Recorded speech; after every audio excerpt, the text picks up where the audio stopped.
Político.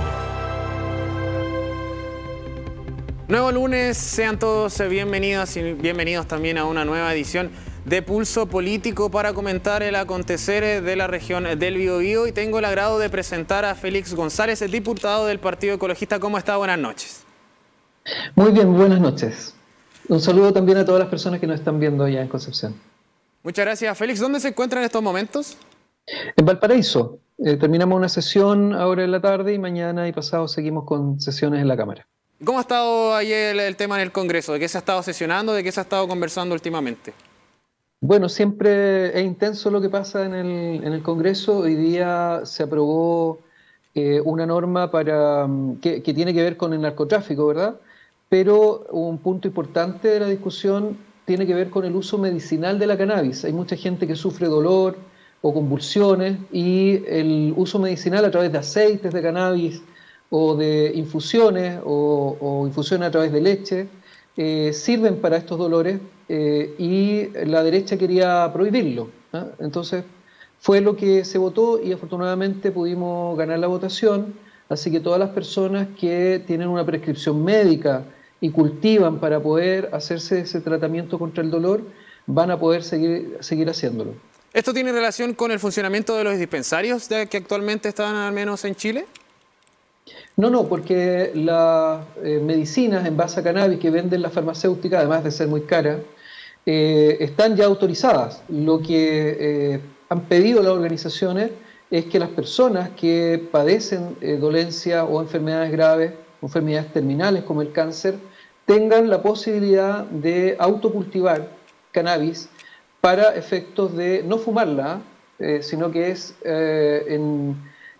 se puede hervir en leche, hay distintas preparaciones y también hacer aceites, claro.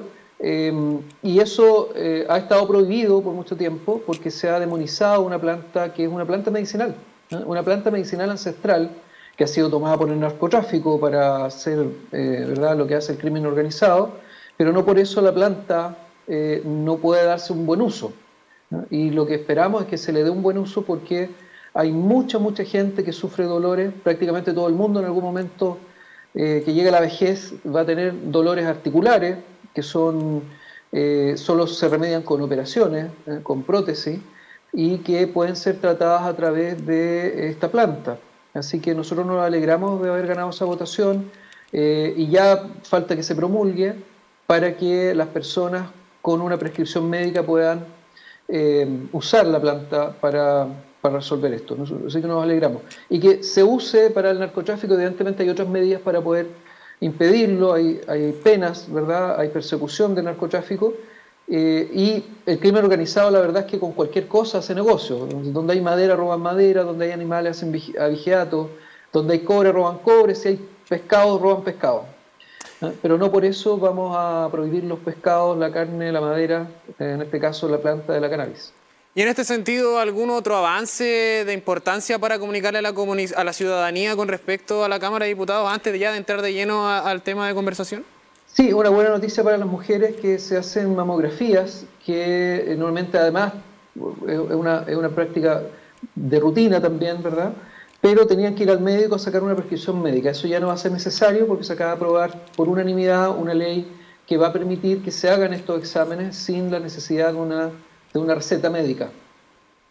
Perfecto, muchas gracias Félix por esa actualización de lo que está ocurriendo en el Congreso. Una jornada movida, me imagino, debido también a lo que ocurrió acá en la región del Biobío en materia de delincuencia, lo que sucedió el pasado fin de semana con este carabinero que fue atropellado, una nueva situación de atentado en contra de una autoridad en este caso. Se está trabajando, se está legislando. El año pasado ya había ocurrido una situación similar en San Antonio que finalmente culmina con el deceso lamentable del funcionario de Carabineros en aquella ocasión. ¿Qué es lo que está pasando con el respeto también hacia la institución y cómo se está trabajando en el Congreso al respecto de este tema?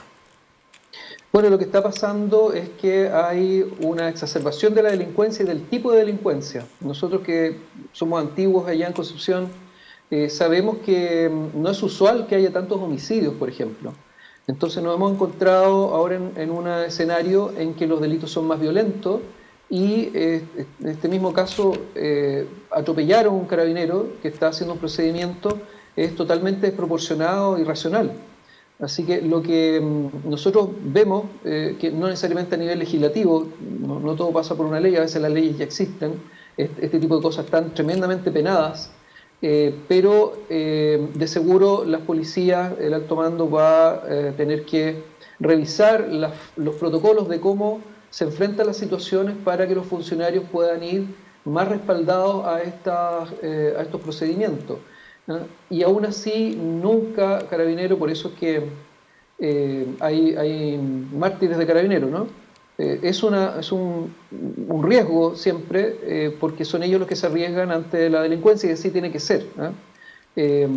Por eso hay recursos públicos para que puedan estar en mejores condiciones y efectivamente ahí siempre va a haber una brecha y siempre va a haber una forma de mejorar. Y por otra parte, no hay que pensar que toda la delincuencia la va a resolver Carabineros por la fuerza. Tiene que haber investigación, tiene que haber herramienta investigativa, tiene que haber condenas efectivas, ¿no? Y para eso hoy día el mismo proyecto que yo les decía de la Cannabis es un proyecto para entregar herramientas investigativas en contra del crimen organizado. Así que no siempre el populismo penal de decir, bueno, que se suban las penas, pues algunas cosas tienen penas de 20 años, ¿no?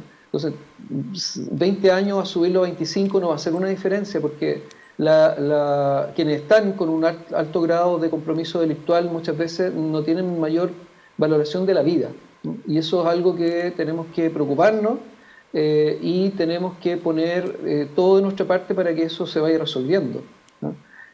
Yo, a través del canal, quisiera también enviarle los cariños a la familia de quien ha sido afectado en este caso, y a través de ellos también a todas las familias de Carabineros, mi familia también es Carabinero, y evidentemente uno ve en las calles los uniformes, pero detrás de ellos hay niños, hay esposas, hay esposos, en el caso de las Carabineras.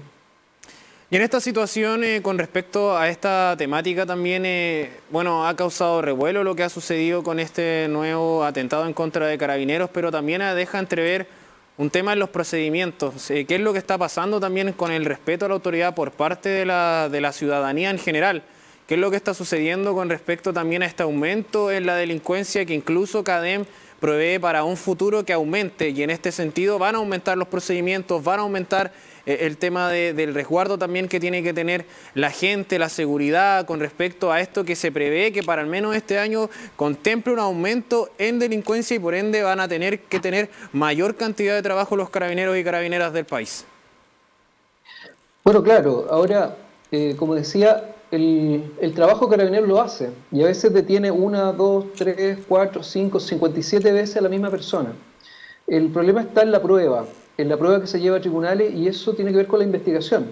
Entonces hay que dotar de herramientas investigativas a las policías, herramientas tecnológicas también, y sacar algunas cosas que están en nuestro ordenamiento jurídico, que tal vez esto es lo que tiene menos consenso, pero yo creo que hay que hacerlo, vamos a tener que terminar haciéndolo, que es levantar el secreto bancario. Prácticamente todo este tipo de delitos tiene que ver con dinero. El narcotráfico, el robo de madera, los asaltos, las estafas telefónicas, todo tiene que ver con dinero. Y el dinero hoy día es electrónico, hoy día los bancos tienen esa información. Pero existe el secreto bancario que hace que solamente se pueda levantar si las policías ya llevan algunas pruebas a los tribunales los alzan y cuando terminan de alzar el secreto bancario ya esos dineros están en otra cuenta de algún testaferro. Entonces necesitamos avanzar en transparencia. Necesitamos no generar un clima propicio para quienes quieren delinquir y eso tiene que ver no con necesariamente más carabineros en las calles arrestando por enésima vez a la misma persona, ¿no? Sino que hay que apretar las clavijas en otro lado que tiene que ver con cuando esa persona es arrestada, que se entreguen las pruebas correspondientes y que los tribunales puedan hacer las condenas y terminen en pena efectiva. Diputado, se habló de aumentar las penas, de aumentar carabineros. Me refiero a lo que ya lleva mucho tiempo conversándose. Pero dentro del Congreso, ¿se han propuesto nuevas alternativas, quizás estudios en relación a otros países, cómo funcionan las policías, cómo es la interacción del mundo civil con las mismas policías? ¿Hay algún otro trabajo que se esté realizando, algún otro estudio que se esté haciendo en el Congreso en estos momentos? Mire, proyectos para aumentar las penas, como digo, eso se llama populismo penal, porque creo que hay los mismos incendios que vimos en el verano, la gente decía poco menos que salía gratis. La verdad es que el delito de incendio es un delito que arriesga a las personas hasta 20 años de cárcel.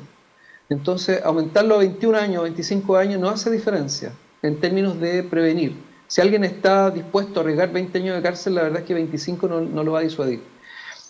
Por otra parte, los proyectos de ley que tienen que ver con dotar de mayores herramientas a carabineros son los que tienen que ir avanzando y los que han ido avanzando. Hoy día se acaba de aprobar uno, ¿no? Que avanza en términos del secreto bancario, pero no lo que uno quisiera, ¿no? Siempre había una cierta protección, un manto de protección de los bancos hacia quienes tienen grandes sumas de dinero y los grupos empresariales también se oponen a que se levanten los secretos bancarios. Yo creo que eso va a terminar siendo necesario, ¿no?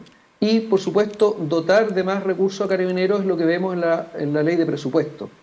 Pero es importante dotar más recursos a carabineros no para ir a reprimir las protestas, donde se gasta mucho dinero, ni para luego despilfarrarlo en estados de excepción, en donde la verdad no ha hecho gran diferencia, porque lo que hace la diferencia y los éxitos que se ha tenido la macrozona sur tienen que ver con investigación, no tiene que ver con patrullajes, ¿no? Ni tiene que ver con los sobrevuelos de los helicópteros de carabineros, que son muy onerosos también, muy caros.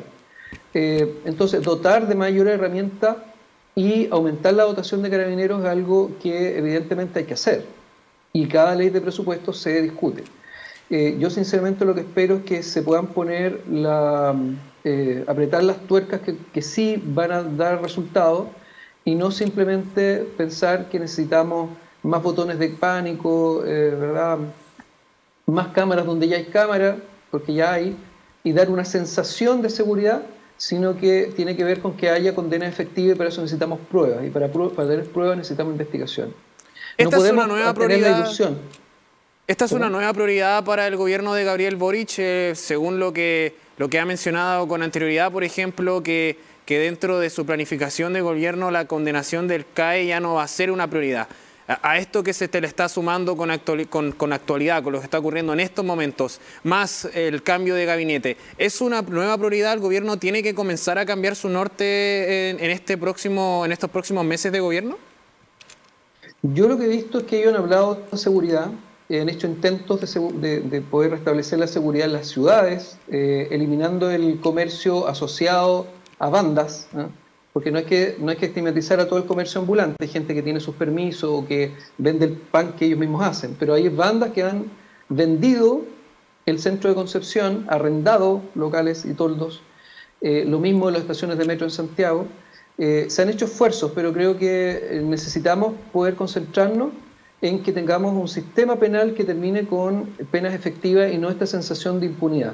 Y además hacernos cargo de que ha llegado un nuevo tipo de delitos en Chile, junto con bandas que vienen aprovechando las olas migratorias, ¿no? Viene mucha gente buena y también ha llegado gente mala a implementar algunos tipos de delictual que no era usual para nosotros, como digo, a llegar al extremo además de asesinatos clásicos del narcotráfico como los disparos a la cara, y esa es la realidad que estamos viviendo ahora. Ahora yo veo al gobierno, yo no soy vocero del gobierno, no pertenezco al gobierno, pero veo al gobierno con al menos ese discurso y sí poniendo énfasis en la investigación en el caso de la macrozona sur con el robo de madera. Yo espero que se encuentren las personas responsables, que no son organizaciones de carácter político ni étnico, ¿no? Ni de pueblos, sino que son crimen organizado que permean las policías, el empresariado, el poder judicial, ¿cierto? Normalmente permean la política también y rentan mucho, y por eso es que es difícil de perseguirlo, pero creo que el gobierno ha avanzado bastante más que los gobiernos anteriores, porque dejó de perseguir dirigentes mapuches.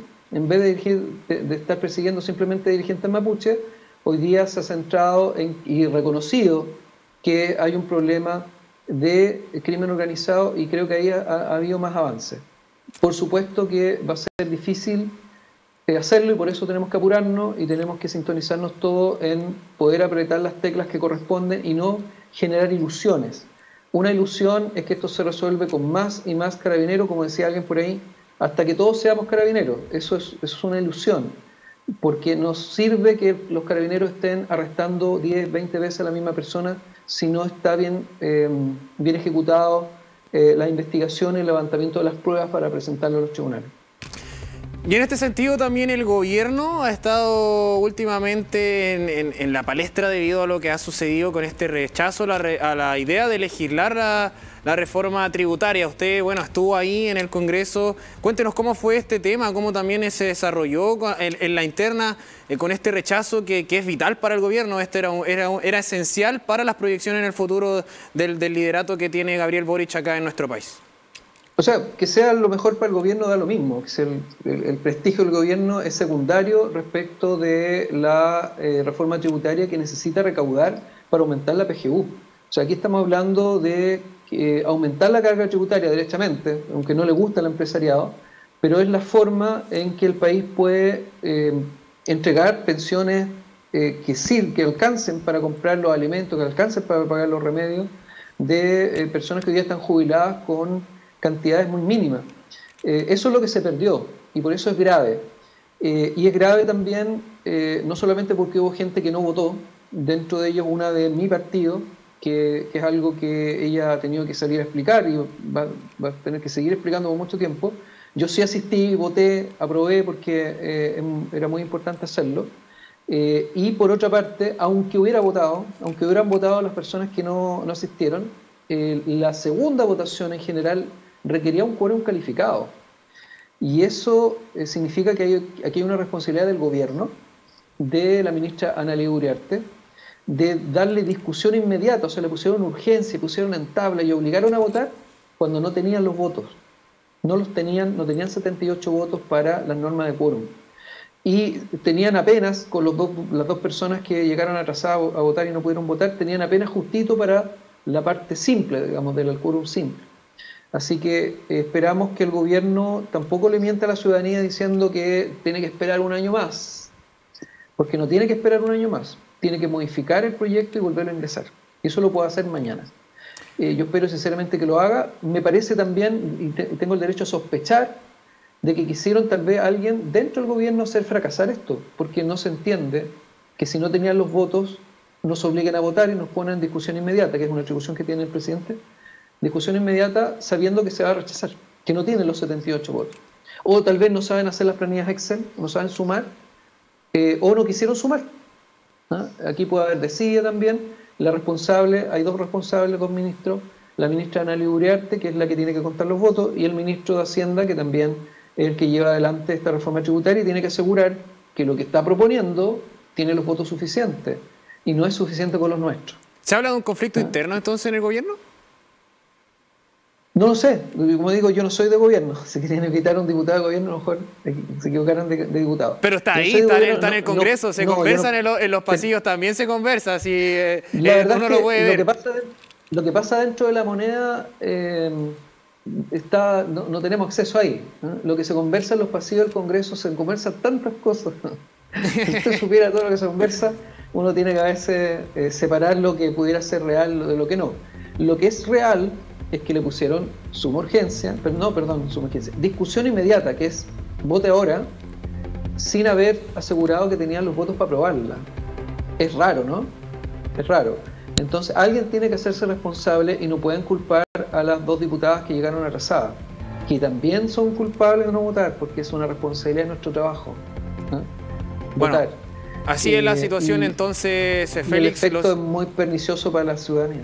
Lo cierto es que se rechazó esta idea de legislar la reforma tributaria, ya lo mencionó. Se necesita entonces reformular el proyecto y presentarlo nuevamente en un futuro si es que queremos ver al menos que ciertas proyecciones que realiza el gobierno se materialicen. Nosotros nos vamos a una pausa y ya regresamos con más de Pulso Político.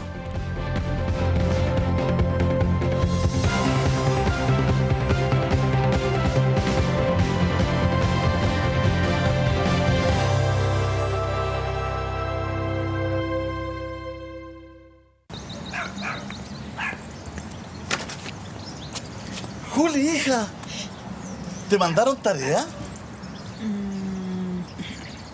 Sí, esta vuelta a clases, cualquier excusa para usar Mundo se celebra. Cámbiate a la internet fibra más rápida de toda Latinoamérica desde solo 14.990 pesos en tumundo.cl o llamando al 600 9100 900. Mundo, tecnología al alcance de todos.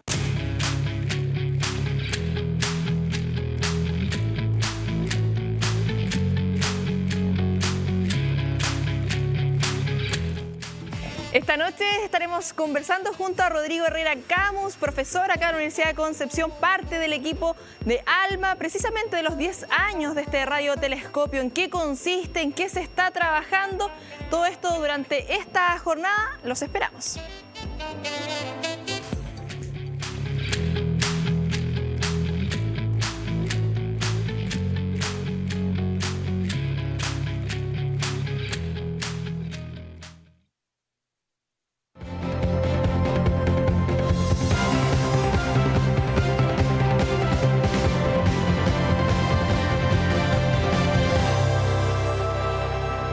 Regresamos con más de Pulso Político. Estamos en vivo y en directo con el diputado del Partido Ecologista, Félix González, quien está desde Valparaíso con nosotros conversando acerca de las diferentes temáticas a nivel nacional, pero también regional. Y vamos a pasar un tema que durante el 2018 usted rechazó categóricamente, la carretera hídrica. Hasta el día de hoy, desde ese momento que se planteó ese proyecto, está en una sequía que hoy en día aumenta tanto a nivel regional como a nivel nacional. ¿Qué otras medidas se están tomando y cuál es la preocupación también desde el Congreso con respecto a este tema? La verdad es que no se están tomando medidas. Yo puedo decir con mucha seriedad como ecologista que plantearse una carretera hídrica, que es sacar agua de la región del Biobío para llevársela a las mineras del norte, es precisamente lo que no hay que hacer, porque en nuestra región no sobra el agua. Yo me he cansado de decir acá en Valparaíso, y a quienes proponen esto, que son empresas que quieren lucrar con el agua de Concepción, entubando el agua y llevándola al norte, que no nos sobra el agua. Tenemos sequía nosotros también en la región del Biobío. Ustedes muestran ahí algunas imágenes de algunos humedales. Yo los invito a ir a la laguna Quiñenco y vean cómo está de seca. Ir también a Lenga, en algunos momentos, cuando baja la marea, no tenemos prácticamente agua, o en algunas estaciones del año. Tenemos un problema serio en nuestra región y no es ninguna solución que se lleven el agua a las mineras. Lo que tienen que hacer las mineras es hacer un uso eficiente del agua y devolverle una parte del agua también a las comunidades indígenas del norte que se les han ido quitando. Hay ciudades que tienen ríos secos, teniendo agua, tienen ríos que han sido secados por la industria minera, que no hace un uso eficiente teniendo la plata para poder hacerlo.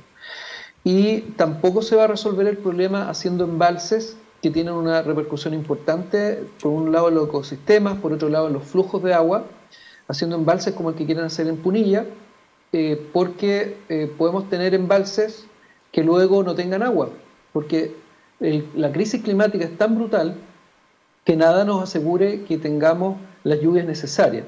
Y además los embalses lo que hacen es juntar agua, pero vacían acuíferos que están más abajo, que son de donde se nutren también las otras comunidades. Entonces hay un gran descriterio en las propuestas que han hecho todos los gobiernos, y este en particular, el gobierno de Gabriel Boric, no tiene un proyecto propio. Acaban además de cambiar de ministro, en parte también por eso. No hay respuestas a un problema serio, que es el problema de la crisis climática y los efectos de la sequía y en la producción de alimentos.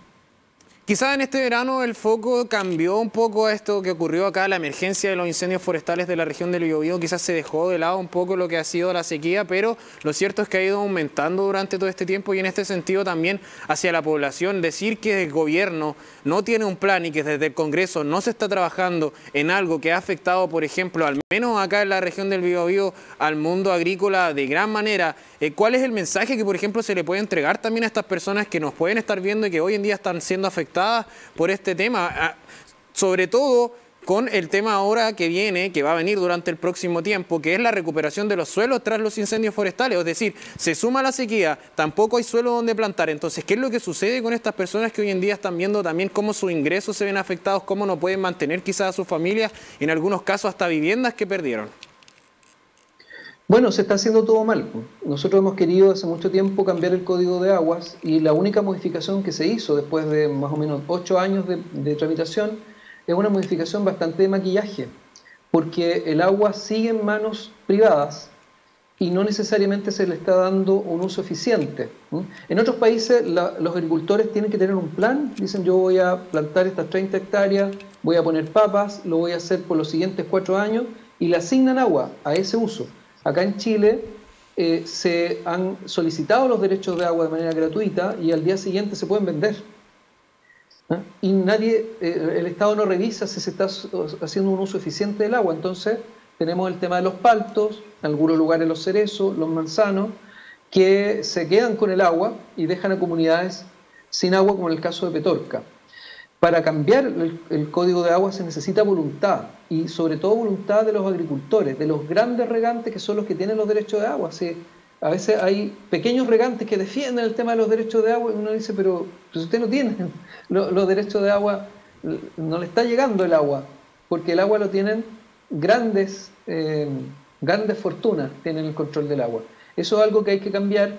Esperábamos que se cambiara con la Constitución. Muchos de los agricultores en la zona agrícola ganó el rechazo, así que no se pudo cambiar. Esperemos que en algún momento la necesidad obligue a cambiar el código de agua para hacer un uso eficiente del agua. Y sobre los incendios forestales, está todo mezclado, está todo encadenado, porque más pinos los pinos también chupan agua y no tienen derechos de agua, pero consumen. Y hemos tenido lugares poblados donde había agua antes y ahora no hay agua, porque llegaron las empresas forestales. Plantaron hasta las cuencas, plantaron hasta el borde de las ciudades. Y luego tenemos estas situaciones climáticas que hacen que se propaguen con mucha velocidad. Por eso presentamos un proyecto de ley recién para prevenir los incendios del próximo año, evitando que haya plantaciones forestales cerca de las viviendas.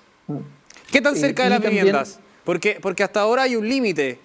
Hay un límite claro. Entonces, ¿lo especifica el proyecto? ¿El proyecto lo especifica? ¿Qué tan en metros, puedo decirlo? La verdad es que hoy día no hay ningún límite. Hoy día no existe. En las ciudades no existe el uso de suelo forestal. Existe vivienda, comercio, industria, pero no existe forestal, entonces pueden plantar. Si la CONAF le da permiso, plantan. Tenemos casos emblemáticos. ¿Por qué se quemaron tantas casas?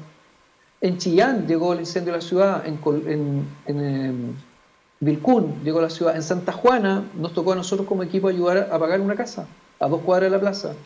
¿Por qué? Porque las plantaciones forestales están en todos lados. Entonces, ¿qué es lo que dice el proyecto? En las zonas urbanas, que no es solamente donde hay pavimento, la zona urbana es un poco más grande, prohibir las plantaciones, que no se vuelva a plantar. Y en las zonas rurales, darle atribución a los municipios para que digan cuántos son los cortafuegos, dónde no se planta, dónde sí se planta, de manera de poder hacer un ordenamiento del territorio y no que esté plantado desde Nacimiento hasta Santa Juana. El incendio tenía 85 kilómetros de largo. Los caminos no son cortafuegos, los caminos no impiden que pase el fuego de un lado a otro, esos caminos donde pasan camiones. Entonces este proyecto lo que hace, no elimina la masa forestal, si la masa forestal es gigante, pero tiene que haber distancia entre las viviendas y las plantaciones forestales. Diputado, entonces, y en este sentido... Esa distancia la establecerían los municipios. Ah, ya, perfecto. Entonces no está limitada la distancia, sino que quedaría a juicio de los municipios. Sí, por supuesto, porque hay situaciones diferentes en distintos lugares. En lo urbano creemos que no, porque si ya el municipio o el gobierno regional con el plan metropolitano destinó una zona que es urbana, entonces ¿por qué van a autorizar plantaciones forestales dentro de eso si ya se decidió que no? Y en lo rural, hoy día los municipios no tienen ninguna atribución de nada de planificación.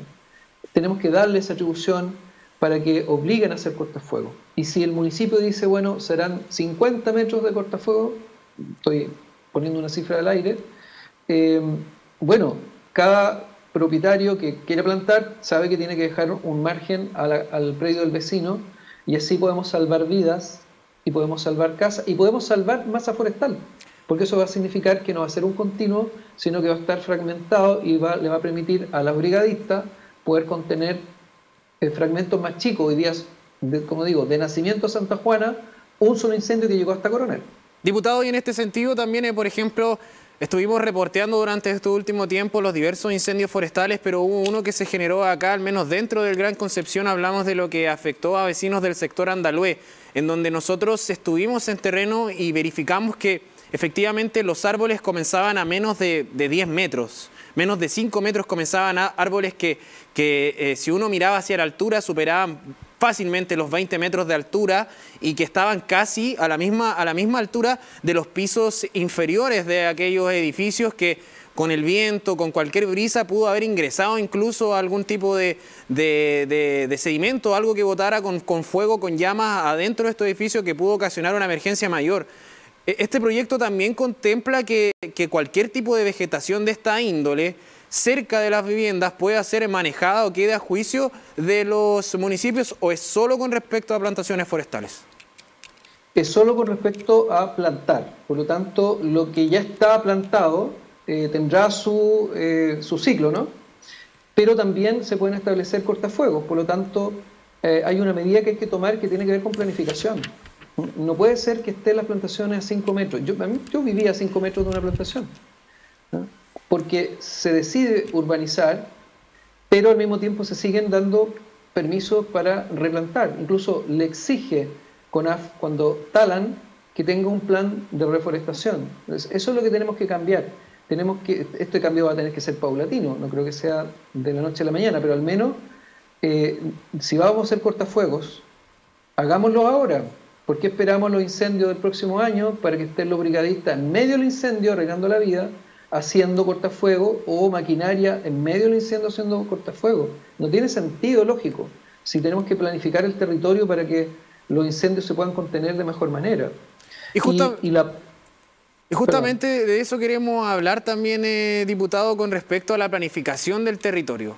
Es importante planificar con respecto a lo que usted está señalando en relación a que ya se ha realizado de forma más común, lamentablemente, estos incendios forestales. 2016, 2017 también tuvieron un alto margen de afectación con respecto a hectáreas quemadas. Ahora este último ya cambió completamente el panorama y ya se debería comenzar a trabajar en lo que es el futuro. Pero también tiene mucha relación a la planificación territorial de cómo nosotros vemos y nos movemos también dentro del Gran Concepción, dentro de la región del Biobío, una situación que se ha visto afectada de gran manera producto de lo que ocurrió con el cese del funcionamiento del puente ferroviario, pero también con el aumento del parque automotriz. Buses eléctricos que no llegaron, el mismo sistema de transporte que funciona público desde hace mucho tiempo atrás. ¿Qué es lo que hay qué es lo que se debe arreglar? ¿Qué es lo que se debe cambiar aquí también en la región del Biobío para poder generar mejores condiciones de transporte que también va a venir a mejorar la calidad de vida de las personas que viven acá en la región? Bueno, es una de las 3 grandes preocupaciones que debiera ser preocupación. Yo veo algunos que están sintonizados en otras cosas. El agua es una preocupación. Por otro lado, los tacos que le quitan horas de vida a las personas, porque el tiempo de uno es nuestra vida. Y si la tenemos que pasar en el taco 2 horas o 3 horas, incluso dependiendo de los viajes, por ejemplo, alguien que viaje a Coronel a Concepción, son alrededor de 3 horas de viaje en el día. 1 hora y media de ida, 1 hora y media de vuelta, si es que no hay un colapso, pues si no es más. Es algo que hay que resolver. Y en tercer lugar, la pérdida de biodiversidad. O sea, seguimos perdiendo humedales. Ahí nosotros aprobamos una ley de humedales que ha servido para poder ponerle un poco de freno, y aún así se siguen rellenando. Eso para algunas personas pareciera ser como tema solo de los ecologistas, pero la verdad es que nos afectan en términos climáticos, en términos de las posibles inundaciones, o incluso los incendios forestales, porque estamos perdiendo lugares que son cursos de agua, ¿verdad?, que generan una cierta humedad también en el entorno. Por eso que dentro de estas preocupaciones de cómo vivimos en la ciudad están las 3 cosas, ¿no? Y pareciera que hay gente que no se preocupa del agua porque abre la llave, ¿cierto? En Concepción uno abre la llave y sale agua, en San Pedro también, pero hay lugares un poquito más allá donde no hay agua. Si uno se va a Hualque, Santa Juana, Florida, parte de Coronel, parte de Lota, no hay, incluso de San Pedro, no hay agua. Hay gente que vive hoy día sin tener agua. Entonces tenemos que hacernos cargo de eso para poder vivir en una ciudad más amable. Y sobre los tacos, nosotros nos reunimos con EFESUR muy tempranamente, vimos los planes que tenían, vimos los topes que tienen, ¿no?, porque están haciendo el mejor uso que pueden hacer de las vías a Coronel, porque no pueden hacer, o sea, ¿por qué no ponen otro vagón? Bueno, habría que cambiar el tendido eléctrico para que aguante ese aumento. ¿Por qué no le aumenta la frecuencia? Bueno, porque tenemos un puente que tiene una sola vía, que además ahora está malo, lo van a entregar en operación el 15 de abril. Esa es la notificación de FESUR. Y el 2025 vamos a poder tener un puente nuevo con 2 vías férreas que va a permitir que se crucen los trenes. Y también hay un plan de compra para aumentar la cantidad de trenes cuando llegue ese momento. Así que yo veo a FESUR haciendo un buen trabajo. Eso, la verdad, nosotros no tenemos... todas las posibles críticas están bien resueltas. Y sí, evidentemente lo que falta es que la ley de presupuesto, cuando llegue el momento, estén los dineros para que tengamos algo parecido al metro en Santiago. En el metro en Santiago uno no está viendo la hora a qué hora pasa. Uno baja nomás y va a pasar uno en 2 minutos. Eso tenemos que lograr si queremos resolver el problema de los tacos.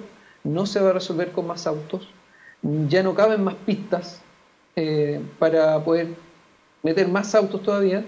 Y necesitamos mejorar el transporte público y dentro de eso el biotren es esencial. Y no nos olvidemos de facilitarle la vía a quienes se trasladan en bicicleta, porque cada bicicleta puede ser un auto menos. Diputado, aquí tenemos en pantalla lo que se estaba mencionando, incluso lo que sucede con San Pedro de la Paz. Estamos viendo aquí el cruce donde ahí está la Petrobras, esta bomba de benzina, y está camino hacia Arauco, yendo hacia allá, más hacia el sur de lo que viene siendo el territorio nacional. Esto que ocurre aquí a diario lo podemos ver, por ejemplo, 24 de la noche, nosotros revisamos este mismo plano, pero hacia el otro lado, durante el noticiero central, y le comento que estaba exactamente igual, ha pasado prácticamente 1 hora y media, y la situación no ha cambiado, el panorama sigue siendo el mismo. Yo transcurro por aquí también, y al menos hasta las 10:30 de la noche, 11, esto sigue completamente igual. Ahora, lo que sí es que durante la noche, donde ya a esta hora el transporte público es más difícil de ver, de hecho, si nos podemos quedar aquí observando, vamos a ver que en mucho tiempo no vamos a ver que pase una micro.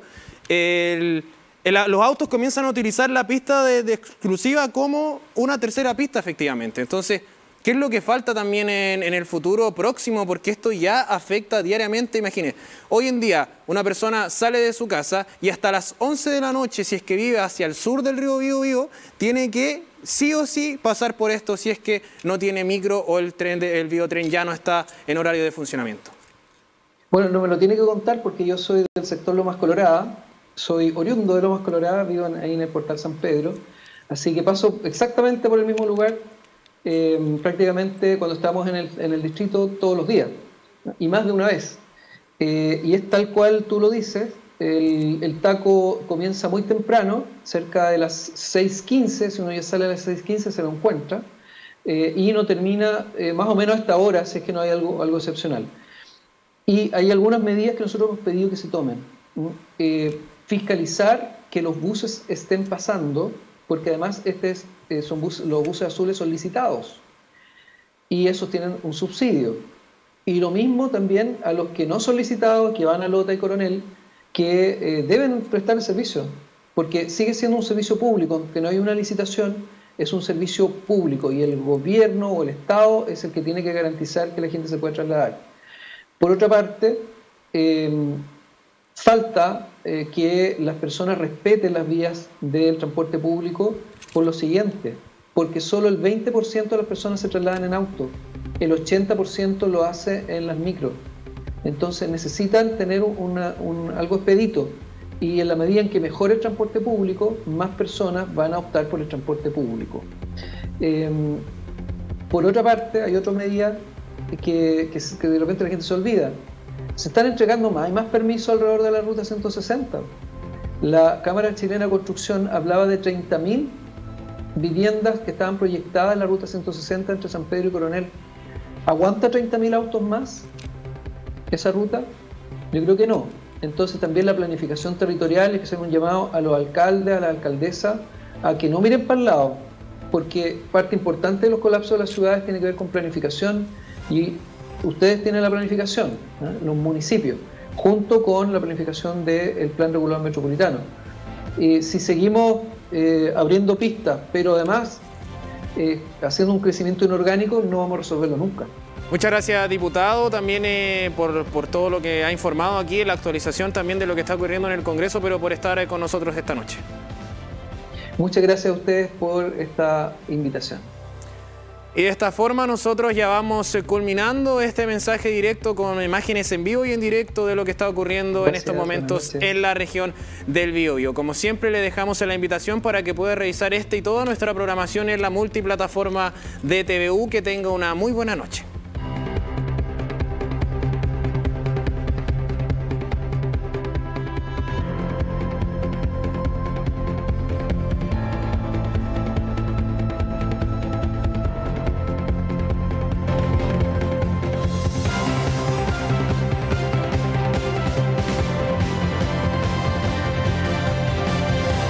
Pulso Político.